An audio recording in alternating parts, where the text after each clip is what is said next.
First time in my entire 12 years of education first time ನಾನು ಕೂಡ bunk ಹೊಡಿದ್ದೀನಿ ಕಾಲೇಜಲ್ಲಿ. So ಇಲ್ಲೊಬ್ರು ನಾವು ಕ್ಲಾಸ್ಗೆ ಅಟೆಂಡ್ ಆಗಲ್ಲ ಅಂತ ಡೈರೆಕ್ಟ್ ನಾಳೆ ಸೆಮಿಸ್ಟರ್ ಎಕ್ಸಾಮ್ ಇದೆ ಅಂತ ಇವತ್ತು ಬುಕ್ ತೆಗಿದ್ರೆ ಚಾಪ್ಟರ್ಸ್ ನೇಮ್ ಕೂಡ ನಮ್ಗೆ ಗೊತ್ತಿರಲ್ಲ. ಸೊ ಆ ರೀತಿ ಆಗುತ್ತೆ. ಸೊ ಎಲ್ಲರೂ ಸೆಮಿಸ್ಟರ್ ಅಲ್ಲಿ ತೆಗಿಯೋಣ, ಸೆಮಿಸ್ಟರ್ ಔಟ್ ತೆಗಿಯೋಣ ಅಂತ ಇಂಟರ್ನಲ್ಸ್ 1 ಇಂಟರ್ನಲ್ಸ್ 2 ಇದು ಕನ್ಸಿಡರ್ ಆಗಲ್ಲ ಅಂತಾರೆ. See, one thing I will tell you guys, you don't need attitude and or an ego while learning a new things, but you need a positive attitude while learning a new things. But expected than unexpected, I got 9.15 CGPA after all my mistakes. Hello guys, welcome back to our channel. So semester exams mugitu and also result bantu, but expected than unexpected, I got 9.15 CGPA after all my mistakes. So first of all, I will tell you my syllabus. Like ನಮ್ಮ semester ಅಲ್ಲಿ ಯಾವ syllabus ಇತ್ತು ಅಂತ ನಾನು ಹೇಳ್ತೀನಿ. Like ಸ್ವಲ್ಪ clarity ಇರುತ್ತೆ like ನಮ್ಮ ಸೆಮಿಸ್ಟರ್ ಅಲ್ಲಿ ಯಾವ ಸಿಲೆಬಸ್ ಇದೆ ಅಂತ. ಸೊ ನಮ್ಮ ಸಿಲೆಬಸ್ ಅಲ್ಲಿ ಫಸ್ಟ್ ಮ್ಯಾಥಮೆಟಿಕ್ಸ್ ಅಂತ M1 ಇತ್ತು, ಅಂಡ್ ಎಲೆಕ್ಟ್ರಾನಿಕ್ಸ್ ಇತ್ತು, ಅಂಡ್ ಕೆಮಿಸ್ಟ್ರಿ ಇತ್ತು, ಅಂಡ್ ಪೈಥಾನ್ ಇತ್ತು, and CAD, and English, and EDM and CEP. And EDM and CEP is like MCQ type ಇರುತ್ತೆ, ಅಂಡ್ ಮಿಕ್ಕಿರೋವೆಲ್ಲ ಥಿಯರಿ ಪಾರ್ಟ್ ಇರುತ್ತೆ. ಸೊ ನಾನ್ 9.15 CGPA ಹೆಂಗ್ ತೆಗ್ದಿದ್ದೀನಿ ಅಂತಂದ್ರೆ, ಸೊ ನಾನು ಸ್ವಲ್ಪ ಟಿಪ್ಸ್ ಅನ್ನ ಫಾಲೋ ಮಾಡಿದ್ದೀನಿ. ಸೊ ಆ ಟಿಪ್ಸ್ ನೀವು ಕೇಳಿದ್ರೆ ಸಾಕು, ನಾನು ಯಾವ ರೀತಿ 9.15 CGPA ತೆಗ್ದಿದ್ದಾನೆ ಅಂತ ನಿಮ್ಗೆ ಕ್ಲಾರಿಟಿ ಸಿಗುತ್ತೆ. ಸೊ ಬಿಫೋರ್ ದಟ್ ನೀವು ಹೊಸದಾಗಿ ಈ ಚಾನಲ್ ವಿಸಿಟ್ ಮಾಡಿದ್ರೆ ಚಾನಲ್ ಸಬ್ಸ್ಕ್ರೈಬ್ ಮಾಡಿ ಅಂಡ್ ಲೈಕ್ ಮಾಡಿ. So in front you are going to taste the massive content from our channel. So please subscribe to our channel and like this video. So guys, tip number 1 ಅಂತಂದ್ರೆ ಎಲ್ಲರೂ follow ಮಾಡೋ tip ನಾನು follow ಮಾಡಿದೀನಿ. ಅದೇನಂತಂದ್ರೆ regular classes attendance. ನಾನೇನು 100% attendance maintain ಮಾಡಿ ಅಂತ ಹೇಳ್ತಾ ಇಲ್ಲ, ಬಟ್ ಅಟ್ಲೀಸ್ಟ್ 80% ಆಫ್ ಅಟೆಂಡೆನ್ಸ್ ಅನ್ನ ಮೈಂಟೈನ್ ಮಾಡಿ ಅಂತ ನಾನು ಹೇಳ್ತೀನಿ. For the first time in my entire 12 years of education first time ನಾನು ಕೂಡ ಬಂಕ್ ಹೊಡಿದ್ದೀನಿ ಕಾಲೇಜಲ್ಲಿ. ಲೈಕ್ ನಾನು ಕೂಡ ಎಲ್ಲ ಸಬ್ಜೆಕ್ಟ್ಸ್ ಅಲ್ಲೂ ಅಟ್ಲೀಸ್ಟ್ 80% ಆಫ್ ಅಟೆಂಡೆನ್ಸ್ ಅನ್ನ ಬ್ಯಾಲೆನ್ಸ್ ಮಾಡ್ತಾ ಬಂದಿದ್ದೀನಿ. ಅಂಡ್ ನೀವು ಬಂಕ್ ಹೊಡಿಯೋದು ಸ್ವಲ್ಪ ಸ್ಮಾರ್ಟ್ ಆಗಿ ಬಂಕ್ ಹೊಡಿಬೇಕು. ಲೈಕ್ ನಾನು ಬಂಕ್ ಹೊಡೆದಿರೋದು ಲೈಕ್ ಮ್ಯಾಥಮೆಟಿಕ್ಸ್ ಅಂಡ್ ಕೆಮಿಸ್ಟ್ರಿ, ಈ ಎಲೆಕ್ಟ್ರಾನಿಕ್ಸ್ ಅಲ್ಲಿ ಬಂಕ್ ಹೊಡಿತೀನಿ. ಬಿಕಾಸ್ ನನಗೆ ಸ್ವಲ್ಪ ಒಳ್ಳೆ ಟಚ್ ಇದೆ ಆ ಸಬ್ಜೆಕ್ಟ್ಸ್ ಅಲ್ಲಿ. ಫಾರ್ ಎಕ್ಸಾಂಪಲ್ ನೀವು ಒಂದಿನ ಬಂಕ್ ಹೊಡೆದ್ರು ನೆಕ್ಸ್ಟ್ ಕ್ಲಾಸ್ ಅಲ್ಲಿ ಅದನ್ನ ಬ್ಯಾಲೆನ್ಸ್ ಮಾಡೋ ಕ್ಯಾಪಬಿಲಿಟಿ ನನ್ನ ಹತ್ರ ಇದೆ. ಸೊ ಅದಕ್ಕಾಗಿ ನಾನು ಬಂಕ್ ಹೊಡೆದಿನಿ. ಆ ಬಂಕ್ ಹೊಡೆದ ಕ್ಲಾಸ್ ಅಲ್ಲಿ ನಾನು ಪ್ರೋಗ್ರಾಮಿಂಗ್ ಟ್ಯೂಟೋರಿಯಲ್ಸ್ ಆಗಿರ್ಬೋದು, ಅಂಡ್ ಯೂಟ್ಯೂಬ್ ಕಂಟೆಂಟ್ ಕ್ರಿಯೇಷನ್ ಮಾಡೋದಕ್ಕೆ ನಾನು ಯೂಸ್ ಮಾಡಿದ್ದೀನಿ. ಸೊ ಫಾರ್ ಎಕ್ಸಾಂಪಲ್ ನಿಮಗೂ ಬೇರೆ ವರ್ಕ್ಸ್ ಇದೆ, ನೀವು ಅದನ್ನ ಯೂಟಿಲೈಸ್ ಮಾಡ್ಕೋಬೇಕು, ಬಟ್ ಅದು ನಿಮ್ಮ ಮೇಲೆ ಡಿಪೆಂಡ್ ಆಗುತ್ತೆ. ಫಾರ್ ಎಕ್ಸಾಂಪಲ್ ನಿಮ್ಗೆ ಯಾವ ಚಾಪ್ಟರ್ಸ್ ಗುಡ್ ಟಚ್ ಇರುತ್ತೋ ಅದ್ರ ಮೇಲೆ ನೀವು ಬೇಕಾದ್ರೆ ಬಂಕ್ ಹೊಡೆದ್ರು ಫಾರ್ ಎಕ್ಸಾಂಪಲ್ ನೆಕ್ಸ್ಟ್ ಕ್ಲಾಸ್ಗೆ ನೀವು ಬೇಕಾದ್ರೂ ಬ್ಯಾಲೆನ್ಸ್ ಮಾಡಬಹುದು. ಫಾರ್ ಎಕ್ಸಾಂಪಲ್ ನೀವು ಟಫ್ ಇರೋ ಸಬ್ಜೆಕ್ಟ್ಸ್ ನ ಬಂಕ್ ಹೊಡೆದ್ರೆ you are going to be face challenges in that particular subject ಅಂತ ಹೇಳ್ತೀನಿ. ಅಂಡ್ ರೆಗ್ಯುಲರ್ ಕ್ಲಾಸಸ್ಗೆ ಅಟೆಂಡ್ ಮಾಡಿದ್ರೆ ನಿಮ್ಗೆ ಏನ್ ಬೆನಿಫಿಟ್ ಅಂತಂದ್ರೆ, ನೀವು ರೆಗ್ಯುಲರ್ ಕ್ಲಾಸಸ್ ಅಟೆಂಡ್ ಮಾಡಿದ್ರೆ ಫಾರ್ ಎಕ್ಸಾಂಪಲ್ ಟೀಚರ್ಸ್ ನಿಮ್ಗೆ ಸ್ಟ್ರೆಸ್ ಆಗಿ ಒಂದೊಂದು ಕಾನ್ಸೆಪ್ಟ್ಸ್ ನಿಮ್ಗೆ ಟೀಚ್ ಮಾಡ್ತಾ ಇರ್ತಾರೆ. ಸೊ ಅವಾಗ ನಿಮ್ಗೆ ಕ್ಲಾರಿಟಿ ಸಿಗುತ್ತೆ, ಲೈಕ್ ಈ ಪರ್ಟಿಕ್ಯುಲರ್ ಟಾಪಿಕ್ ಎಕ್ಸಾಮ್ಗೆ ಬರುತ್ತೋ ಬರಲ್ವಾ ಅಂತ ನಿಮ್ಗೆ ಸಿಗುತ್ತೆ. ಅಂಡ್ ನೆಕ್ಸ್ಟ್ ಫ್ರೀ ಟೈಮ್ ಅಲ್ಲಿ ಟೀಚರ್ಸ್ ಕ್ಲಾಸ್ ಮಾಡೋದ್ ಬಿಟ್ಟು ಥಿಯರಿಯನ್ನು ಬರ್ಸ್ತಾ ಇರ್ತಾರೆ. ಸೊ ಆ ನೋಟ್ಸ್ ಈಸ್ ಎನಫ್. ನೀವು ಒಳ್ಳೆ ಗುಡ್ ಮಾರ್ಕ್ಸ್ ತೆಗಿಬೇಕಂದ್ರೆ ಆ ನೋಟ್ಸ್ ಈಸ್ ಎನಫ್. ಲೈಕ್ ಅದರಲ್ಲಿ ಇಂಪಾರ್ಟೆಂಟ್ ಕ್ವಶನ್ಸ್ ಮಾತ್ರ ಅವರು ನೋಟ್ಸ್ ಅನ್ನ ಡಿಕ್ಟೇಟ್ ಮಾಡ್ತಾ ಇರ್ತಾರೆ. ಸೊ ಇಲ್ಲೊಬ್ರು ನಾವು ಕ್ಲಾಸ್ಗೆ ಅಟೆಂಡ್ ಆಗಲ್ಲ ಅಂತ ಡೈರೆಕ್ಟ್ ನಾಳೆ ಸೆಮಿಸ್ಟರ್ ಎಕ್ಸಾಮ್ ಇದೆ ಅಂತ ಇವತ್ತು ಬುಕ್ ತೆಗಿದ್ರೆ ಚಾಪ್ಟರ್ಸ್ ನೇಮ್ ಕೂಡ ನಮ್ಗೆ ಗೊತ್ತಿರಲ್ಲ. ಸೊ ಆ ರೀತಿ ಆಗುತ್ತೆ. ಸೊ ಆ ರೀತಿ ಆಗಬಾರ್ದಂದ್ರೆ ನೀವು ಅಟ್ಲೀಸ್ಟ್ 80% 75% ಅಟೆಂಡೆನ್ಸ್ ಅನ್ನ ರೆಗ್ಯುಲರ್ ಕ್ಲಾಸಸ್ ಅಲ್ಲಿ ಮೇಂಟೈನ್ ಮಾಡಿ. ನೆಕ್ಸ್ಟ್ ಇಂಪಾರ್ಟೆಂಟ್ ಟಿಪ್ ಏನಂತಂದ್ರೆ, ಲೈಕ್ ನೀವ್ ಹೆಂಗೋ ಸೀನಿಯರ್ಸ್ ನ ಕಾಂಟ್ಯಾಕ್ಟ್ ಮಾಡಲ್ಲ. ಸೊ ಅಟ್ಲೀಸ್ಟ್ ನೀವು ಪ್ರೀವಿಯಸ್ ಇಯರ್ ಕ್ವಶನ್ ಪೇಪರ್ಸ್ ನ ರೆಫರ್ ಮಾಡಬೇಕು. ಫಾರ್ ಎಕ್ಸಾಂಪಲ್ ನೀವು ವಾಟ್ಸ್ಆಪ್ ಗ್ರೂಪ್ ಅಲ್ಲಿ ಹೋದ್ರೆ ನಿಮ್ class teachers like respective subject teachers ನಿಮ್ಗೆ previous year question papers provide ಮಾಡ್ತಾ ಇರ್ತಾರೆ. ಸೊ ಈ previous year question papers importance ಏನಂದ್ರೆ, ಫಾರ್ ಎಕ್ಸಾಂಪಲ್ ಪರ್ಟಿಕ್ಯುಲರ್ ಮಾಡ್ಯೂಲ್ಸ್ ಇಂದ ಯಾವ ತರ ಟೈಪ್ ಕ್ವಶನ್ಸ್ ಕೊಡ್ತಾರ ಅಂತ ನಿಮ್ಗೆ ಈಸಿಯಾಗಿ ನೀವು ಐಡೆಂಟಿಫೈ ಮಾಡ್ಬೋದು. ಫಾರ್ ಎಕ್ಸಾಂಪಲ್ ಒಂದ್ ಯಾವ್ದೊಂದು ಕೆಮಿಸ್ಟ್ರಿ ಆರ್ ಎಲೆಕ್ಟ್ರಾನಿಕ್ಸ್ ಸಬ್ಜೆಕ್ಟ್ ತಗೊಳ್ಳಿ. ಸೊ ಅದರಲ್ಲಿ ನ್ಯೂಮರಿಕಲ್ಸ್ ಇರೋ ಟಾಪಿಕ್ಸ್ ಇರುತ್ತೆ, ಡಯಾಗ್ರಾಮ್ಸ್ ಇರೋ ಟಾಪಿಕ್ಸ್ ಇರುತ್ತೆ. ಸೊ ನೀವು ಪ್ರೀವಿಯಸ್ ಇಯರ್ ಕ್ವಶನ್ ಪೇಪರ್ಸ್ ಸ್ವಲ್ಪ ಗ್ಲಾನ್ಸ್ ಮಾಡಿದ್ರೆ ಒಂದ್ ಮಾಡ್ಯೂಲ್ಗೆ 2 or 3 ಕ್ವಶನ್ಸ್ ಇರುತ್ತೆ. ಲೈಕ್ ಒಂದ್ ಕ್ವಶನ್ಗೆ ಒಂದು ಸಬ್ ಕ್ವಶನ್ ಲೈಕ್ ಆಪ್ಷನಲ್ ಆದ್ರೆ ಚಾಯ್ಸ್ ಕ್ವಶನ್ ಆದ್ರೂ ಇರುತ್ತೆ, ರೈಟ್? ಸೊ ಆಗ ಒಂದ್ ಕ್ವಶನ್ ಅಲ್ಲಿ ಪ್ರಾಬ್ಲಮ್ಸ್ ಕೇಳಿದ್ರೆ ಸೆಕೆಂಡ್ ಕ್ವಶನ್ ಅಲ್ಲಿ ಲೈಕ್ ಚಾಯ್ಸ್ ಕ್ವಶನ್ಸ್ ಅಲ್ಲಿ ಡಯಾಗ್ರಾಮ್ಸ್ ಕೇಳಿರ್ತಾರೆ. ಸೊ ನಿಮ್ಗೆ ಸ್ವಲ್ಪ ಕ್ಲಾರಿಟಿ ಸಿಗುತ್ತೆ. ಫಸ್ಟ್ ಕ್ವಶನ್ ಅಲ್ಲಿ ಫಾರ್ ಎಕ್ಸಾಂಪಲ್ ಡಯಾಗ್ರಾಮ್ಸ್ ಕೇಳಿದ್ರೆ ಅದಕ್ಕೆ ಚಾಯ್ಸ್ ಕ್ವಶನ್ ಅಲ್ಲಿ ಪಕ್ಕ ನ್ಯೂಮರಿಕಲ್ಸ್ ಮಾತ್ರ ಕೊಡ್ತಾರೆ ಅಂತ ನಿಮ್ಗೆ ಕ್ಲಾರಿಟಿ ಸಿಗುತ್ತೆ. ಸೊ ಈ ಕ್ಲಾರಿಟಿ ನನಗೆ ಸಿಕ್ಕಿದ್ರೆ like I am very happy. Like I am good touch in mathematics ಆಗಿರೋದು ನನಗೆ ನ್ಯೂಮರಿಕಲ್ಸ್ ಅಂತ ಸ್ವಲ್ಪ ಈಸಿ. ಲೈಕ್ ಸೊ ನನಗಿಂತ ಮಾಡ್ಯೂಲ್ಸ್ ಅಲ್ಲಿ ನ್ಯೂಮರಿಕಲ್ಸ್ ಮಾತ್ರ ಬರುತ್ತೆ. ನ್ಯೂಮರಿಕಲ್ಸ್ ಓದ್ಕೊಂಡ್ರೆ ಸಾಕಿ ಮಾಡ್ಯೂಲ್ ಅಂತಂದ್ರೆ ನಾನು ಫುಲ್ ಹ್ಯಾಪಿ. ಲೈಕ್ ಆ ಮಾಡ್ಯೂಲ್ ಅಲ್ಲಿ ಒಂದು ಡಯಾಗ್ರಾಮ್ಸ್ ಮುಟ್ಟೋದಿಲ್ಲ, ನ್ಯೂಮರಿಕಲ್ಸ್ ಮಾತ್ರ ನಾನು ಟಚ್ ಮಾಡ್ತೀನಿ. ಫಾರ್ ಎಕ್ಸಾಂಪಲ್ ನಮ್ಮ ಫ್ರೆಂಡ್ಸ್ ಆದ್ರೆ ಅವ್ರಿಗೆ ನ್ಯೂಮರಿಕಲ್ಸ್ ಬರಲ್ಲ, ಸೊ ಅವರು ಡಯಾಗ್ರಾಮ್ಸ್ ಮಾತ್ರ ಪ್ರಾಕ್ಟೀಸ್ ಮಾಡ್ತಾರೆ. ಸೊ ಅದಕ್ಕೆ ಕವರ್ ಆಗ್ಬಿಡುತ್ತೆ ಆ ಮಾಡ್ಯೂಲ್ಸ್. ನೀವೇನು ಬೋತ್ ಡಯಾಗ್ರಾಮ್ಸ್ ನ್ಯೂಮರಿಕಲ್ಸ್ ಪ್ರಾಕ್ಟೀಸ್ ಮಾಡ್ಬೇಕಂತ ಏನು ಅವಶ್ಯಕತೆನೇ ಇಲ್ಲ. ಡಯಾಗ್ರಾಮ್ಸ್ ನಿಮ್ಗೆ ಡಯಾಗ್ರಾಮ್ಸ್ ಅಲ್ಲಿ ಕಂಫರ್ಟ್ ಆಗುತ್ತೆ, ಡಯಾಗ್ರಾಮ್ಸ್ ಕ್ವಶನ್ ತಗೊಳ್ಳಿ. ನ್ಯೂಮರಿಕಲ್ಸ್ ಕ್ವಶನ್ ನಿಮ್ಗೆ ಕಂಫರ್ಟಬಲ್ ಇದ್ರೆ ನ್ಯೂಮರಿಕಲ್ ಕ್ವಶನ್ ತಗೊಳ್ಳಿ.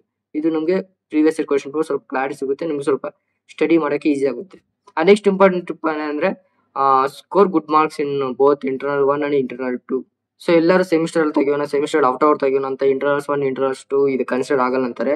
But internals 1 internals 2 50% of your CGPA convert ಆಗುತ್ತೆ. ಲೈಕ್ ನೀವು ಬರ್ದಿರೋ ಫಾರ್ ಎಕ್ಸಾಂಪಲ್ ಮ್ಯಾಥ್ಸ್ 50 ಮಾರ್ಕ್ಸ್ ಬರ್ದಿದ್ದೀರ ಅಂದ್ರೆ ಇಂಟರ್ನಲ್ಸ್ 1 ಇಂಟರ್ನಲ್ಸ್ 2 ಟೋಟಲ್ 50 100 ಮಾರ್ಕ್ಸ್ ನೀವು ಬರ್ದಿದ್ದೀರಾ ಅಂತಂದ್ರೆ ಅದರಲ್ಲಿ 50% ನಿಮ್ಮ CGPA final semester CGPA add ಆಗುತ್ತೆ. ಸೊ ನೀವು ಇದರಲ್ಲೇ ಸರಿಯಾಗಿ ಬರ್ಲಿಲ್ಲ ಅಂದ್ರೆ ಫಾರ್ ಎಕ್ಸಾಂಪಲ್ ನೀವು ಸೆಮಿಸ್ಟರ್ ಅಲ್ಲಿ ಸ್ವಲ್ಪ ಅದು ಇದು ಸ್ವಲ್ಪ ಕಡಿಮೆ ಮಾರ್ಕ್ಸ್ ಬಂದ್ರೆ you are going to be face one backlog really. So ಅದಕ್ಕಾಗಿ ನೀವು ಇಂಟರ್ನಲ್ಸ್ 1 ಇಂಟರ್ನಲ್ಸ್ 2 ಚೆನ್ನಾಗಿ ಬರ್ದ್ಬಿಟ್ರೆ 50% ನೀವು CGPA ಇಲ್ಲೇ ಬಂದ್ಬಿಡ್ತು. ಸೆಮಿಸ್ಟರ್ ಇನ್ನ ಎಕ್ಸಾಮ್ ಬರೆಯೋ ಮುಂಚೆನೆ ನಿಮ್ಗೆ ಇಲ್ಲೇ ಸಿಗುತ್ತೆ. ಸೊ ಅದಕ್ಕಾಗಿ ನಿಮ್ಗೆ ಮತ್ತೆ ಇನ್ನೊಂದು ಬೆನಿಫಿಟ್ ಏನಂದ್ರೆ ಇಂಟರ್ನಲ್ಸ್ 1 ಇಂಟರ್ನಲ್ಸ್ 2 ಒಳ್ಳೆ ಮಾರ್ಕ್ಸ್ ತೆಗಿಬೇಕಂತಂದ್ರೆ ಫಾರ್ ಎಕ್ಸಾಂಪಲ್ ನೀವು ಇಂಟರ್ನಲ್ಸ್ 1ಗೆ ಓನ್ಲಿ 1 ಮಾಡ್ಯೂಲ್ಸ್ 2 ಮಾಡ್ಯೂಲ್ಸ್ ಮಾತ್ರ ಇರುತ್ತೆ, ಇಲ್ಲಾಂದ್ರೆ 2.5 ಮಾಡ್ಯೂಲ್ಸ್ ಮಾತ್ರ ಇರುತ್ತೆ. ಸೊ ಅವಾಗ ತಾನೇ ಸೆಕೆಂಡ್ PUC ಮುಗಿದು ಬಂದಿರ್ತೀರಾ, ಫುಲ್ ಜೋಶಲ್ಲಿ ಇರ್ತೀರಾ. ಸೊ ಕಾನ್ಸೆಪ್ಟ್ ಸ್ವಲ್ಪ ಈಸಿ ಆಗಿರುತ್ತೆ, ನೀವು ಈಸಿಯಾಗಿ ಓದ್ಬೋದು, ಈಸಿಯಾಗಿ ನೀವು ಬರೀಬಹುದು, ಈಸಿಯಾಗಿ ಮಾರ್ಕ್ಸ್ ತಗೋಬಹುದು. ನೆಕ್ಸ್ಟ್ ನೀವು ಸೆಮಿಸ್ಟರ್ ಬಂದ್ರೆ ಸ್ವಲ್ಪ ನೀವು ಆಲ್ರೆಡಿ ಇಂಟರ್ನಲ್ಸ್ 1 ಇಂಟರ್ನಲ್ಸ್ 2 ಓದಿರ್ತೀರಾ. ಸೊ ಅದೇ ಟಾಪಿಕ್ ಸ್ವಲ್ಪ ಈಸಿ ಆಗುತ್ತೆ, ಸ್ವಲ್ಪ ರಿವಿಷನ್ ಟೈಪ್ ಆಗಿ ಆಗುತ್ತೆ. ಇಲ್ಲಂತಂದ್ರೆ ಸೆಮಿಸ್ಟರ್ ಎಕ್ಸಾಮ್ಸ್ ಅಲ್ಲಿ ನೀವು ತುಂಬಾ ಪ್ರಾಬ್ಲಮ್ಸ್ ಫೇಸ್ ಮಾಡೋಕ್ಕಾಗುತ್ತೆ. ಸೊ ಅದಕ್ಕಾಗಿ ಇಂಟರ್ನಲ್ಸ್ 1 ಇಂಟರ್ನಲ್ಸ್ 2 ನೆಗ್ಲೆಕ್ಟ್ ಮಾಡಬೇಡಿ, ಸ್ವಲ್ಪ ಅಟ್ಲೀಸ್ಟ್ ಟ್ರೈ ಮಾಡಿ, ಸ್ವಲ್ಪ ಒಳ್ಳೆ ಮಾರ್ಕ್ಸ್ ತೆಗಿಯೋ ಟ್ರೈ ಮಾಡಿ. ನೀವು ಯಾವ ಟಾಪಿಕ್ ಓದಿರ್ತೀರೋ ಮತ್ತೆ ಅದು ಲಾಸ್ಟ್ ಸೆಮಿಸ್ಟರ್ ಎಂಡ್ ಎಕ್ಸಾಮ್ಸ್ ಅಲ್ಲಿ ಸ್ವಲ್ಪ ರಿವಿಷನ್ ಮಾಡಿ ಸ್ವಲ್ಪ ಈಸಿಯಾಗಿ ಆಗುತ್ತೆ, ಒಳ್ಳೆ ಮಾರ್ಕ್ಸ್ ಅನ್ನ ತೆಗಿಬಹುದು. ನೆಕ್ಸ್ಟ್ ಇಂಪಾರ್ಟೆಂಟ್ ಟಿಪ್ ಏನಂತಂದ್ರೆ ನಾನು how can I tell you like see one thing I will tell you guys, you don't need attitude and or an ego while learning a new things, but you need a positive attitude while learning a new things. So ಇದು ಹೆಂಗಂದ್ರೆ for example ನಿಮ್ಗೆ ಸ್ವಲ್ಪ concepts ಸ್ವಲ್ಪ topics ಸ್ವಲ್ಪ doubts ಇದೆ ಅಂತಂದ್ರೆ feel to ask your friends. ನಿಮ್ಗೆ ಅಲ್ಲಿ ಆಟಿಟ್ಯೂಡ್ ಈಗೋ ಅಂತ ಬೇಕಾಗಿಲ್ಲ. ಸೊ ಅವನ ಹತ್ರ ಏನು ಡೌಟ್ಸ್ ಕೇಳೋದು ಅಂತ feel to ask your doubts in friends. ನಿಮ್ಮ ಫ್ರೆಂಡ್ಸ್ ನಿಮ್ಮ ಕ್ಲಾಸ್ಮೇಟ್ಸ್ನ ಕೇಳಿ, ನಿಮ್ಮ ಕ್ಲಾಸ್ಮೇಟ್ಸ್ ಟಾಪರ್ಸ್ನ ಕೇಳಿ, ಇಲ್ಲಾಂದ್ರೆ ಬೇರೆ ಸೆಕ್ಷನ್ ಕ್ಲಾಸ್ಮೇಟ್ಸ್ನ ಕೇಳಿ. ಸೊ ಈ ರೀತಿ ಮಾಡಿದೆ ನೀವು ಫಾರ್ ಎಕ್ಸಾಂಪಲ್ ನಾನೇ ಫಾರ್ ಎಕ್ಸಾಂಪಲ್ 6 to 7 ಮೆಂಬರ್ಸ್ ಒಂದು ಕಾನ್ಸೆಪ್ಟ್ಸ್ ಅಲ್ಲಿ ನಾನು 100% ಇದ್ರೂ ಸಹ 5 to 6 ಮೆಂಬರ್ಸ್ನ ಕೇಳ್ತೀನಿ. ಲೈಕ್ ಬೇರೆ ಸೆಕ್ಷನ್ ಅಲ್ಲಿ ಎಕ್ಸ್ಪ್ಲೇನ್ ಮಾಡಿ ಅಂತ ಕೇಳ್ತೀನಿ, ನಮ್ಮ ಕ್ಲಾಸ್ಮೇಟ್ಸ್ ನಮ್ಮ ಟಾಪರ್ಸ್ನ ಕೇಳ್ತೀನಿ ಇದು ಹೆಂಗೆ ಎಕ್ಸ್ಪ್ಲೇನ್ ಮಾಡು ಅಂತ. ಸೊ ಈ ರೀತಿ ಮಾಡಿದ್ರೆ ಒಬ್ಬೊಬ್ರು ಒಂದೊಂದ್ ತರ ಎಕ್ಸ್ಪ್ಲೇನ್ ಮಾಡ್ತಾರೆ. ನೀವು ನೋಡ್ಬೇಕು ಯಾರ್ದು ಎಕ್ಸ್ಪ್ಲೇನೇಷನ್ ಸ್ವಲ್ಪ ಸಿಂಪ್ಲೆಸ್ಟ್ ವೇ ಅಲ್ಲಿ ಇದೆಯೋ ಅದನ್ನ ಚೂಸ್ ಮಾಡಿಕೊಳ್ಳಿ. ಸೊ ನಾನು ಎಕ್ಸಾಮ್ ಅಲ್ಲಿ 70% ನಮ್ಮ ಟೀಚರ್ಸ್ ನಮ್ಮ ಕ್ಲಾಸಲ್ಲಿ ಏನ್ ಟೀಚ್ ಮಾಡಿದೋ ಅದು ಮಾತ್ರ ಬರ್ತಿದ್ದೀನಿ, ಅಂಡ್ ರಿಮೈನ್ 30% ನಾನು ನಮ್ಮ ಫ್ರೆಂಡ್ಸ್ ಅದರ್ ಸೆಕ್ಷನ್ ಅಲ್ಲಿ ನನಗೆ ಏನ್ ಎಕ್ಸ್ಪ್ಲೇನ್ ಮಾಡಿದೋ ಅದನ್ನೇ ಬರ್ತಿದ್ದೀನಿ. ನಿಮ್ಗೆ ನಿಮ್ ಸಿಲೆಬಸ್ ಸ್ವಲ್ಪ ಈಸಿ ಆಗಿದ್ರು, ಅದರ್ ಸೆಕ್ಷನ್ ಅಲ್ಲಿ ಸಿಲೆಬಸ್ ಸ್ವಲ್ಪ ಕಾಂಪ್ಲೆಕ್ಸ್ ಆಗಿದ್ರು, ನಿಮ್ ಫ್ರೆಂಡ್ಸ್ ಅದರ್ ಸೆಕ್ಷನ್ ನಿಮ್ಗೆ ಹೇಳ್ಕೊಡ್ತಾರೆ ನೋಡು, ಅದನ್ನೇ ನಿಮ್ಗೆ ಈಸಿ ಆಗಿರುತ್ತೆ. ಬಿಕಾಸ್ ನಿಮ್ ಫ್ರೆಂಡ್ಸ್ ಹೇಳ್ಕೊಡ್ತಾರೆ ಆ ಕಾನ್ಸೆಪ್ಟ್, ಅದಕ್ಕಾಗಿ ನಿಮ್ಗೆ ಸ್ವಲ್ಪ ಈಸಿಯಾಗಿ ಅನಿಸುತ್ತೆ. ಸೊ ಆ ರೀತಿ ಮಾಡಿ ನಿಮ್ಗೆ ಹೆಲ್ಪ್ ಆಗುತ್ತೆ. ಸೊ ಅದಕ್ಕಾಗಿ ನಿಮ್ಗೆ ಈಗೋ ಆಟಿಟ್ಯೂಡ್ ಆ ರೀತಿ ಇರಬಾರ್ದು. ಲೈಕ್ ಲರ್ನಿಂಗ್ ನ್ಯೂ ಥಿಂಗ್ಸ್ ಆಗಿರೋದ್ರಿಂದ ನೀವು ಸ್ವಲ್ಪ ಈಗೋ ಆಟಿಟ್ಯೂಡ್ ಸ್ವಲ್ಪ ಪಕ್ಕಕ್ಕಿಡಿ.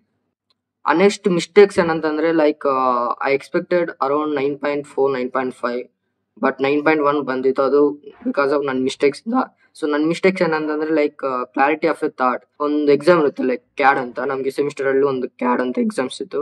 ಸೊ ಅದರಲ್ಲಿ ಪ್ಲೇನ್ಸ್ ಅಂಡ್ ಸಾಲಿಡ್ಸ್ ಅಂತ ಟಾಪಿಕ್ ಇರುತ್ತೆ. ಸೊ ಪ್ಲೇನ್ಸ್ ಅಲ್ಲಿ ಎಡ್ಜ್ ಕಂಡೀಷನ್ ಕಾರ್ಡಿನಲ್ ಕಂಡೀಷನ್ ಅಂತ ಒಂದು ಸಪರೇಟ್ ಟಾಪಿಕ್ ಇದೆ. ಸೊ ಈ ಟಾಪಿಕ್ ಏನಿದೆಯೋ ಅದೇ ಟಾಪಿಕ್ ಸಾಲಿಡ್ಸ್ ಅಲ್ಲಿ ಉಲ್ಟಾ ಇರುತ್ತೆ. ಸೊ ಇದನ್ನ ನಾನು ನಮ್ ಫ್ರೆಂಡ್ಸ್ಗೆ ನಾನು ಹೇಳ್ಕೊಟ್ಟಿದ್ದೀನಿ. ಸೊ ಈ ರೀತಿ ಕ್ವಶನ್ ಕೊಟ್ರೆ ಈ ರೀತಿ ಬರ್ಬೇಕಂತ. ಬಟ್ ಫೈನಲ್ ಅಲ್ಲಿ ನಾನೇ ಅದನ್ನ ಉಲ್ಟಾ ಪುಲ್ಟಾ ಮಾಡಿದ್ದೀನಿ. ಒಂದು 40 ಮಾರ್ಕ್ಸ್ ಕ್ವಶನ್, ಒಂದು 20 ಮಾರ್ಕ್ಸ್ ಕ್ವಶನ್. ಸೊ ಅದರಲ್ಲಿ ಡಮಾರ್. ಬಟ್ ಏನಂತಂದ್ರೆ ನಾನು ಇಂಟರ್ನಲ್ಸ್ 1 ಇಂಟರ್ನಲ್ಸ್ 2 ಚೆನ್ನಾಗಿ ತೆಗ್ದಿದ್ದೀನಿ, ಅದಕ್ಕಾಗಿ ಬ್ಯಾಕ್ಲಾಸ್ ಬರ್ಲಿಲ್ಲ, ಒಳ್ಳೆ ಸ್ಕೋರ್ ಬಂತು. ಇಲ್ಲಾಂತಂದ್ರೆ ಐ ಆಮ್ 9.4 9.5 ಬರ್ತಾ ಇತ್ತು. ಬಟ್ ಈಗೆಲ್ಲರೂ ಹೇಳ್ತಾರೆ ಲೈಕ್ ಸ್ಕೋರ್ ಬಂದಿದೆ, ಎಲ್ಲರೂ ಹೇಳ್ತಾರೆ ನನಗೆ ಅಷ್ಟು ಬರಬೇಕಾಗಿತ್ತು ಇಷ್ಟು ಬರಬೇಕಾಗಿತ್ತ ಅಂತ. ಬಟ್ ರಿಗ್ರೆಟ್ ಇರುತ್ತಲ್ಲ ನನ್ನ ಹತ್ರ, ನನ್ನಿಂದಾನೇ ಮಾರ್ಕ್ಸ್ ಹೋಗಿದೆ ಅಂತ ರಿಗ್ರೆಟ್. ಸೊ ಆ ರಿಗ್ರೆಟ್ ನೀವು ಇಟ್ಕೋಬೇಡ. ರಿಗ್ರೆಟ್ ನ feel is very painful than anything else. So ಆ ರಿಗ್ರೆಟ್ ನ ನೀವು ಫೇಸ್ ಮಾಡಕ್ ಹೋಗಬೇಡಿ. ಸೊ ಒಳ್ಳೆ ಮಾರ್ಕ್ಸ್ ತೆಗಿಲಿ. ನೆಕ್ಸ್ಟ್ ಇಂಪಾರ್ಟೆಂಟ್ ಮಿಸ್ಟೇಕ್ಸ್ ಏನಂತಂದ್ರೆ misuse of questions. For example modules 1 ಅಲ್ಲಿ 2 ಕ್ವಶನ್ಸ್ ಇರುತ್ತೆ. ಯಾವ್ದಾದ್ರಲ್ಲೂ 2 ಕ್ವಶನ್ಸ್ ಅಲ್ಲಿ ಯಾವ್ದಾದ್ರು ಒಂದು ಬರೀಬಹುದು, ಚಾಯ್ಸ್ ಕ್ವಶನ್ಸ್. ಆಪ್ಷನ್ ಎ ಅದು ಬರೀಬಹುದು, ಆಪ್ಷನ್ ಬಿ ಅದು ಬರೀಬಹುದು. ಫಾರ್ ಎಕ್ಸಾಂಪಲ್ ನೀವು ಫಸ್ಟ್ ಕ್ವಶನ್ 3 ಆಪ್ಷನ್ಸ್ ಇರುತ್ತೆ, option A, option B, option C. ನೀವು ಓನ್ಲಿ ಫಸ್ಟ್ ಕ್ವಶನ್ ಒಂದು ಬರ್ದಿರ್ತೀರಾ and option C, option B, C ಎಲ್ಲ ಆನ್ಸರ್ಸ್ ಬರ್ದಿರ್ತೀರಾ. ಬಟ್ ಸಬ್ ಕ್ವಶನ್ ಬರ್ದಿರಲ್ಲ. ಲೈಕ್ ಆಪ್ಷನ್ ಎ ನ, ಬಿ ನ, ಸಬ್ ಕ್ವಶನ್ ಸಿ ನ ಅಂತ ಬರ್ದಿರಲ್ಲ. ಸೊ ಆ ರೀತಿ ಬರೀಬೇಕು. ಆ ರೀತಿ ಬರ್ಲಿಲ್ಲ ನೀವು ಡೈರೆಕ್ಟ್ ಮೈನ್ ಕ್ವಶನ್ ನಂಬರ್ 1 ಅಂತ ಬರೆದ್ರೆ ನೀವು ಮಾರ್ಕ್ಸ್ ಅನ್ನ ಕನ್ಸಿಡರ್ ಮಾಡಲ್ಲ. ಫಾರ್ ಎಕ್ಸಾಂಪಲ್ ಪಾಸ್ ನೀವು ಫೇಲ್ ಆಗ್ತಿದ್ರ ಅಂತಂದ್ರೆ ಏನೋ ಕನ್ಸಿಡರ್ ಮಾಡ್ತಾರೇನೋ, ಬಟ್ ನೀವು ಆವರೇಜ್ ಆಗಿ ಪಾಸ್ ಆಗ್ಬಿಡ್ತೀರ ಅಂತ ಅದು ಕನ್ಸಿಡರ್ ಮಾಡಲ್ಲ, ನೀವು ಮಾರ್ಕ್ಸ್ ಅನ್ನ ಲೂಸ್ ಮಾಡ್ಕೊಂತೀರಾ. So next important mistake is time wasting in exam ಅಲ್ಲಿ. ಸೊ ಇದೆಲ್ಲರಿಗೂ ಆಗಿರುತ್ತೆ. ನಮ್ಮ ಫ್ರೆಂಡ್ ಫಾರ್ ಎಕ್ಸಾಂಪಲ್ ನಮ್ಮ ಫ್ರೆಂಡ್ ಅವನು 4 ಮಾಡ್ಯೂಲ್ಸ್ ಓದ್ಕೊಂಡು ಹೋಗಿದ್ದಾನೆ. ಸೊ 5th ಮಾಡ್ಯೂಲ್ ಬಿಟ್ಟು 4 ಮಾಡ್ಯೂಲ್ಸ್ ಓದ್ಕೊಂಡು ಹೋಗೋನೆ. ಈಚ್ ಮಾಡ್ಯೂಲ್ 20 ಮಾರ್ಕ್ಸ್ ಕ್ಯಾರಿ ಆಗುತ್ತೆ. 4 ಮಾಡ್ಯೂಲ್ಸ್ 80 ಮಾರ್ಕ್ಸ್ ಸಾಕು ಅಂತ ಹೋಗೋನೆ. So after question paper receive ಮಾಡ್ಕೊಂಡ ತಕ್ಷಣ ಅವನು ಆಪ್ಷನ್ ಕ್ವಶನ್ ಮಾಡ್ಯೂಲ್ 1 ಓದವನು, ಮಾಡ್ಯೂಲ್ 2 ಓದವನೆ. ಫುಲ್ ಈಸಿ ಆಗಿತ್ತು. ಚಾಯ್ಸ್ ಕ್ವಶನ್ಸ್ ಅವ್ನು ಬರುತ್ತೆ. ಸೊ ಅಷ್ಟು ಈಸಿ ಆಗಿತ್ತು ಕ್ವಶನ್ ಪೇಪರ್. ಸೊ ಅವನೇನ್ ಮಾಡವನೆ, ಮಾಡ್ಯೂಲ್ 1 ಅಲ್ಲಿ ಮೈನ್ ಕ್ವಶನ್ ಬರ್ದವನೆ, ಚಾಯ್ಸ್ ಕ್ವಶನ್ ಬರ್ದವನೆ. ಮಾಡ್ಯೂಲ್ 2 ಅಲ್ಲಿ ಮೈನ್ ಕ್ವಶನ್, ಚಾಯ್ಸ್ ಕ್ವಶನ್ ಬರ್ದವನೆ. ನೀಟಾಗಿ ಬರ್ದವನೆ, ನೀಟಾಗಿ ಪಿನ್ ಟು ಪಿನ್ ಬರ್ದವನೆ. ಅಂಡ್ ಥರ್ಡ್ ಮಾಡ್ಯೂಲ್ ಸ್ಟಾರ್ಟ್ ಮಾಡೋ ಅಷ್ಟಕ್ಕೆ ಟೈಮ್ ಅಪ್. ಅವನು main question module 1 main question ಬರ್ದವನೆ, ಚಾಯ್ಸ್ ಕ್ವಶನ್ ಮತ್ತೆ ಬರೆಯೋಣ, ಇಂಪ್ರೆಸ್ ಮಾಡೋಣ ಎವಾಲ್ಯುಯೇಟರ್ ಅಂತ ಕೆತ್ತನೆ ಮಾಡ್ಕೊಂಡು ಕೂತವನೆ. Time is up. ಅದೇ ಅವನು ಚಾಯ್ಸ್ ಕ್ವಶನ್ ಬರ್ದಿಲ್ಲ ಅಂದ್ರೆ ಅದನ್ನ ಚಾಯ್ಸ್ ಕ್ವಶನ್ ಬರೋ ಟೈಮಲ್ಲಿ ಅವ್ನು ಥರ್ಡ್ ಮಾಡ್ಯೂಲ್ 4th ಮಾಡ್ಯೂಲ್ ಬರ್ದಿದ್ರೆ 80 ಮಾರ್ಕ್ಸ್ ಬರ್ತಾ ಇತ್ತು. ಬಟ್ ಅವ್ನು ಬರ್ದಿರೋದು ಈಗ 2 ಮಾಡ್ಯೂಲ್ಸ್ ಓನ್ಲಿ. ಆ 2 ಮಾಡ್ಯೂಲ್ಸ್ ಅಲ್ಲಿ ನೀಟಾಗಿ ಬರ್ದಿರ್ತೀರ ನಾವು. ಆ ಈಕ್ವೇಶನ್ ಸ್ಟ್ರಾಂಗು, ಆ ಎಸ್ಐ ನೋಟ್ ಬರ್ದಿರಲ್ಲ, ಆ ನೀಟಾಗಿ ಡಯಾಗ್ರಾಮ್ಸ್ಗೆ ಲೇಬಲ್ ಕೂಡ ಮಾಡಿರಲ್ಲ. ಸೊ ಅವನು ಲೈಕ್ CA1 CA2 ಅಲ್ಲಿ ಒಳ್ಳೆ ಮಾರ್ಕ್ಸ್ ತೆಗ್ದಿದ್ದ. ಸೊ ಅದಕ್ಕಿಂತ ಅವ್ನು ಬಚಾವ್. ಅದಿಲ್ಲ ಅಂದ್ರೆ ಅವ್ನು ಒಂದು ಬ್ಯಾಕ್ಲಾಗ್ ಬರ್ತಾ ಇತ್ತು. ಸೊ ಈ ರೀತಿ ಮಾಡಕ್ ಹೋಗಬೇಡಿ. ನಿಮ್ಗೆ ಏನೇ ಇದ್ರು ಚಾಯ್ಸ್ ಕ್ವಶನ್ ಲಾಸ್ಟ್ ಆಗಿ ಬರೀಲಿ. ಫಸ್ಟ್ ಮೈನ್ ಕ್ವಶನ್ಸ್ ಎಲ್ಲ ಬರ್ದ್ಬೇಡಿ ಅಂಡ್ ಚಾಯ್ಸ್ ಕ್ವಶನ್ ಲಾಸ್ಟ್ ಆಗಿ ಬರೀಲಿ. And next important solving questions from 1 to last. See ಈಗ ಫಾರ್ ಎಕ್ಸಾಂಪಲ್ ನಿಮ್ಗೆ first question second question for example ನಿಮ್ಗೆ ಬರ್ಲಿಲ್ಲ ಅಂತಂದ್ರೆ ನೀವು ಅದನ್ನ ಬರಕ್ ಹೋಗಬೇಡಿ. ಕೆಲವೊಬ್ರು ಅನ್ಕೊಂತಾರೆ ಕ್ವಶನ್ ನಂಬರ್ 1 ಇಂದಾನೇ ಬರೀಬೇಕು, ಕ್ವಶನ್ ನಂಬರ್ 1 ಇಂದ ಬಂದ್ರೆ ಸ್ವಲ್ಪ ಇಂಪ್ರೆಸಿವ್ ಆಗುತ್ತೆ ಅಂತ. ಸಿ ನಾನು ಹೆಂಗ್ ಬರೀತೀನಿ ಗೊತ್ತಾ? ಫಾರ್ ಎಕ್ಸಾಂಪಲ್ ನಾನು ಕ್ವಶನ್ ನಂಬರ್ 5 ಇಂದ ಸ್ಟಾರ್ಟ್ ಮಾಡಿ, ಐ ಮೀನ್ ಮಾಡ್ಯೂಲ್ 5 ಇಂದ ಸ್ಟಾರ್ಟ್ ಮಾಡ್ಕೊಂಡ್ ಬರ್ತೀನಿ. ಫಾರ್ ಎಕ್ಸಾಂಪಲ್ ಮಾಡ್ಯೂಲ್ 5 ಆದ್ಮೇಲೆ ಮಾಡ್ಯೂಲ್ 4, ಮಾಡ್ಯೂಲ್ 3, ಮಾಡ್ಯೂಲ್ 2, ಮಾಡ್ಯೂಲ್ 1 ಈ ರೀತಿ ನಾನು ಸಾಲ್ವ್ ಮಾಡ್ಕೊಂಡು ಹೋಗ್ತೇನೆ ಕ್ವಶನ್ಸ್. ಸೊ ಇದರಲ್ಲಿ ಟ್ರಿಕ್ ಏನು ಗೊತ್ತಾ? ಫಾರ್ ಎಕ್ಸಾಂಪಲ್ ನೀವು ಮಾಡ್ಯೂಲ್ 1, ಮಾಡ್ಯೂಲ್ 2 ಇಂದ ಬರ್ಕೊಂಡು ಹೋದ್ರೆ ಟೀಚರ್ಸ್ ನೀವು ಅಲಾಟ್ ಮಾಡ್ತಾ ಇರ್ತಾರೆ, ಟೀಚರ್ಸ್ ನಿಮ್ಗೆ ಮಾರ್ಕ್ಸ್ ಆಗ್ತಾ ಇರ್ತಾರೆ. At particular some time teachers feel that brilliant student ಎಲ್ಲ ಕ್ವಶನ್ ಬರ್ದವನೆ, ಸ್ವಲ್ಪ ಸೀರಿಯಸ್ ಆಗಿ ಕರೆಕ್ಷನ್ ಮಾಡ್ಬೇಕಂತ. When you go module 4, module 5 ಸ್ವಲ್ಪ ಟೀಚರ್ಸ್ ಔಟ್ ಕೊಡೋಕೆ ಸ್ವಲ್ಪ ನೋಡ್ತಾರೆ ಎಲ್ಲಿ ಮಿಸ್ಟೇಕ್ಸ್ ಮಾಡವನ ಇಲ್ಲೋ ಅಂತ. ಸೊ ಅಲ್ಲಿ ನೀವು ಸ್ವಲ್ಪ ಮೈನರ್ ಮಿಸ್ಟೇಕ್ಸ್ ಮಾಡಿದ್ರು, ಸೊ ಮೈನರ್ ಮಿಸ್ಟೇಕ್ ಮಾಡೋಣ, 1 ಮಾರ್ಕ್ ಕಟ್ ಮಾಡೋಣ, ಹೆಂಗಾದ್ರೂ ಇವ್ನು ಪಾಸ್ ಆಗ್ತಾನೆ. ಸ್ವಲ್ಪ ಇವನಿಗೆ ಸ್ವಲ್ಪ ಮಿಸ್ಟೇಕ್ಸ್ ವ್ಯಾಲ್ಯೂ ಗೊತ್ತಾಗ್ಬೇಕಂತ ಸ್ವಲ್ಪ ನೀವು ಮಿಸ್ಟೇಕ್ ಮಾತ್ರ ಅವರು ಡೆಫಿನೆಟ್ಲಿ ಕಟ್ ಮಾಡ್ತಾರೆ. 1 or 2 ಮಾರ್ಕ್ಸ್ ಕಟ್ ಮಾಡ್ತಾರೆ. ನೀವು ಔಟ್ ಸಿಗೋ ಚಾನ್ಸ್ ಹೋಗುತ್ತೆ. ಸೊ ನನ್ನ ಕೇಸಲ್ಲಿ ನಾನು 5th ಮಾಡ್ಯೂಲಿಂದ ಸ್ಟಾರ್ಟ್ ಮಾಡ್ತೀನಿ. ಸೊ 5th ಮಾಡ್ಯೂಲಿಂದ ಸ್ಟಾರ್ಟ್ ಮಾಡ್ತಾರೆ. For example teachers 4th module 5th module ಸರಿಯಾಗಿ ಮಾಡಲ್ಲ, ಟೀಚ್ ಮಾಡಲ್ಲ. ಸ್ವಲ್ಪ ಇಂಪಾರ್ಟೆಂಟ್ ಕ್ವಶನ್ ಮಾತ್ರ ಟೀಚ್ ಮಾಡ್ತಾರೆ. ಸೊ ಅವೇ ಕ್ವಶನ್ಸೇ ಕೊಡ್ತಾರೆ. ಸೊ ನಾನು 5th ಮಾಡ್ಯೂಲಿಂದ ಸ್ಟಾರ್ಟ್ ಮಾಡ್ತೀನಿ. 5th ಮಾಡ್ಯೂಲಿಂದ ಸ್ಟಾರ್ಟ್ ಮಾಡಿದ್ರೆ ಅವರು ಏನ್ ಮಾಡ್ತಾರೆ ಟೀಚರ್ಸ್, ಇನ್ನು ಪಾಪ ಫೇಲ್ ಆಗೋ ಸ್ಟೂಡೆಂಟು ಜಸ್ಟ್ ಪಾಸ್ ಆಗೋ ಬರ್ದವನು ಇಂಪಾರ್ಟೆಂಟ್ ಕ್ವಶನ್ಸ್, ಮಾಡ್ಯೂಲ್ 5 ಡೈರೆಕ್ಟ್ ಬರ್ದವನೆ ಅಂತ ಫುಲ್ ಮಾರ್ಕ್ಸ್ ಕೊಡೋಕೆ ಹೋಗ್ತಾರೆ. ನಾನು ಫುಲ್ ಆಗಿ ಬರ್ದಿರ್ತೇನೆ ಆನ್ಸರ್ಸ್, ಅವರು ಫುಲ್ ಮಾರ್ಕ್ಸ್ ಕೊಡೋಕೆ ಹೋಗ್ತಾ ಇರ್ತಾರೆ. ಅಂಡ್ ಅವರು ಬರ್ತಾ 5th module 4th module 3rd module ಹಿಂಗ್ ಬರ್ತಾ ಇರ್ತೀನಿ, ಒಳ್ಳೆ ಮಾರ್ಕ್ಸ್ ಆಗ್ತಾ ಇರ್ತಾರೆ. ನಾನು next last 2 modules, I mean second modules ನಾನು ಫಸ್ಟ್ ಮಾಡ್ಯೂಲ್ ಬರೋದು ಅಷ್ಟಕ್ಕೆ. ಹೆಂಗೋ ನಾವು ಮಾಡ್ಯೂಲ್ 1 ಮಾಡ್ಯೂಲ್ 2 ಈಸಿಯಾಗಿ ಓದಿರ್ತೀವಿ ಅಂಡ್ ಈಸಿಯಾಗಿರುತ್ತವು. ನಾನು ನೀಟಾಗಿ ಬರ್ದಿರ್ತೀನಿ. ಸೊ ಅವರು ಪ್ರೀವಿಯಸ್ ಆಗಿ ಯಾರ್ದೊಬ್ರು ಕರೆಕ್ಷನ್ ಮಾಡಿರ್ತಾರೆ. ಲೈಕ್ ಮಾಡ್ಯೂಲ್ 1 ಎಷ್ಟು ಆನ್ಸರ್ ಇರಬೇಕು, ಮಾಡ್ಯೂಲ್ 2 ಎಷ್ಟು ನೀಟಾಗಿ ಆನ್ಸರ್ಸ್ ಇರ್ಬೇಕು ಅಂತ. ಸೊ ನಾನು ನೀಟಾಗಿ ಬರ್ದಿರ್ತೀನಿ. ಅವರು ಸೊ ಅಷ್ಟೇ ಅಲ್ಲ, ಮಾಡ್ಯೂಲ್ 2 ಅಲ್ಲಿ ಇಷ್ಟು ಬರ್ತಾರೆ ಸಾಕು, ಇಷ್ಟು ಸ್ಟೆಪ್ಸ್ ಬರ್ತಾರೆ ಸಾಕು, ಫುಲ್ ಮಾರ್ಕ್ಸ್ ಕೊಡ್ಬೇಕಲ್ಲ ಅಂತ ಫುಲ್ ಮಾರ್ಕ್ಸ್ ಕೊಡ್ತಾರೆ. ಸೊ ಈ ರೀತಿ ನಿಮ್ಗೆ ಎಲ್ಲಿ ಅವ್ರ ಮಾರ್ಕ್ಸ್ ಕಟ್ ಮಾಡಕ್ ಆಗಲ್ಲ. ಈ ರೀತಿ ಅಂದ್ರೆ ಹಂಗಂತ ಅಲ್ಲಿ ನೀವು ಕೂಡ 5th ಮಾಡ್ಯೂಲ್ ಸ್ಟಾರ್ಟ್ ಮಾಡ್ಬೇಕಂತಿಲ್ಲ. ಬಟ್ ಒಳ್ಳೆ ಮಾರ್ಕ್ಸ್, ಐ ಮೀನ್ ನಿಮ್ಗೆ ಇಂಪಾರ್ಟೆಂಟ್ ಅಂಡ್ ನೀವು ಫುಲ್ ಕಾನ್ಫಿಡೆನ್ಸ್ ಆಗಿ ಯಾವ್ದು ಬರುತ್ತೋ full out of marks, so ಆ ಮಾಡ್ಯೂಲಿಂದ ಸ್ಟಾರ್ಟ್ ಮಾಡಿ. ನಿಮ್ಗೆ ಸ್ವಲ್ಪ ಇಂಪ್ರೆಷನ್ ಆಗುತ್ತೆ. ಫಸ್ಟ್ ಮಾಡ್ಯೂಲಲ್ಲೇ ನೀವು ಲೈಕ್ ಮಿಸ್ಟೇಕ್ಸ್ ಮಾಡಿದ್ರೆ ಅವ್ರು ಫೀಲ್ ಆಗ್ತಾರೆ, ಲೈಕ್ ಇವ್ನು ಸ್ವಲ್ಪ ಎಲ್ಲ ಮಿಸ್ಟೇಕ್ಸ್ ಮಾಡಿರ್ತಾನೆ, ಸೊ ಇವ್ನು ನಮ್ಗೆ ಟೈಮ್ ಇಲ್ಲ, ಎಲ್ಲ ಮಾಡ್ಯೂಲ್ಸ್ ಅಲ್ಲಿ ಸ್ವಲ್ಪ ಅದ್ರ ಮಿಸ್ಟೇಕ್ ಮಾಡಿರ್ತಾನೆ ಅಂತ ಅವರು ಇವ್ಯಾಲ್ಯುಯೇಟರ್ ಸ್ವಲ್ಪ ಸ್ಪೀಡ್ ಆಗಿ ಹಂಗೆ ಹಿಂಗು 5 ಕೊಡೋದು 4 ಕೊಡ್ತಾರೆ. ಡೈರೆಕ್ಟ್ ಕಣ್ಣಿಂದ ನೋಡಲ್ಲ ಅವರು, ಏನೋ ಒಂದು ಮಿಸ್ಟೇಕ್ ಮಾಡಿರ್ತಾನೆ ಅಂತ ಕೊಟ್ಕೊಂಡು ಹೋಗ್ತಾರೆ. ಸೊ ಅಷ್ಟೇ ಹೀಗಾಗುತ್ತೆ. ಸೊ ಅದಕ್ಕಾಗಿ ಫಸ್ಟ್ ಬರೋ ಕ್ವಶನ್ಸ್ ಫಸ್ಟ್ ಬರೀರಿ, ಬರ್ದಿರ್ಬಿಟ್ಟು ಸ್ವಲ್ಪ ಲಾಸ್ಟಾಗಿ ಬರೀರಿ. ಸ್ವಲ್ಪ ನಿಮಗೆ ಬೆನಿಫಿಟ್ ಆಗೋ ಚಾನ್ಸಸ್ ಇರುತ್ತೆ.